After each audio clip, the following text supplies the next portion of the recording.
கொண்ட ஒரு ஜமீன்தார் இருந்தாரு. அவர் ஒரு பேராசை கொண்ட வஞ்சகமான ஆளு. அவருக்கு எப்பவும் நிலத்துல பேராசை இருந்துச்சு. கிராமத்து ஜனங்களுக்கு அதிகமான வட்டிக்கு பணத்தை கடன் கொடுப்பாரு. அந்த கடனை திருப்பி கட்டுறதுக்கு குறைந்த அவகாசத்தை கொடுப்பாரு. அப்பதான் அவங்க நிலத்தை அபகரிக்க முடியும். அதே கிராமத்துல விஷாலுங்கிற பேர் கொண்ட ஒரு விவசாயி இருந்தான். அவனோட நிலம் தரிசு நிலமா இருந்தது. ஆனா விஷால் அந்த பூமியில விவசாயம் பண்ணணும்னு நினைச்சான். அவனுக்கு கடன் அவசியமா தேவைப்பட்டுச்சு. அதனால அவன் ஒரு நாள் ஜமீன்தார் கிட்ட போனான். அப்புறம் என்ன சொன்னான்னா, வணக்கம் ஜமீன்தார் ஐயா, எனக்கு கொஞ்சம் கடன் தேவைப்படுது. உன்னோட நிலம் தரிசா இருக்கு.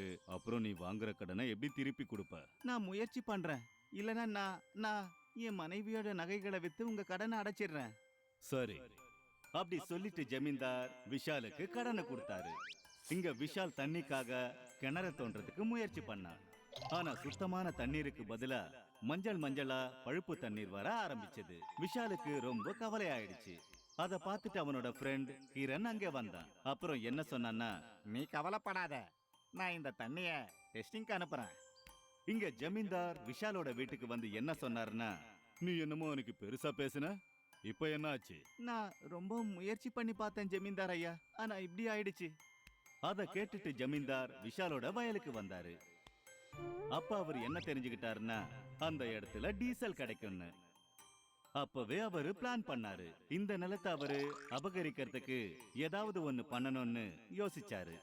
அவர் விஷால் கிட்ட போய் என்ன சொன்னாருன்னா, இங்க பாருப்பா விஷால், அந்த தரிசு நிலத்தை வச்சுக்கிட்டு நீ என்ன பண்ண போற?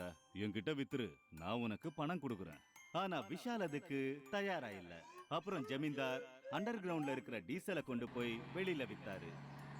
அப்பதான் விஷாலோட ஃப்ரெண்ட் கிரண் அந்த தண்ணீரை பத்தின ரிப்போர்ட்டை எடுத்துட்டு வந்தான். அப்புறம் அரசாங்க அதிகாரிகளையும் கூட கூட்டிட்டு வந்தான். அவங்க அத பார்க்க போனாங்க. அப்போ ஜமீன்தார் புத்திசாலித்தனமா அங்க நல்ல தண்ணிக்கான டேங்கரை வச்சாரு. ஆனா கிரணுக்கு ஏதோ ஏடாகூடமா தோணுச்சு. அப்புறம் அவங்க அந்த வண்டிய அங்கேயே நிறுத்திட்டு அதிகாரிகளை தன்னோட கூட்டிக்கிட்டு பார்க்க போனான்.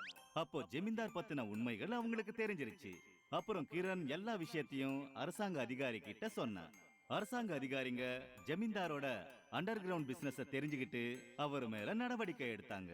கொஞ்ச நாள்லயே விஷால் நிறைய பணம் சம்பாதிச்சு நல்ல வாழ்க்கைய வாழ்ந்தான்.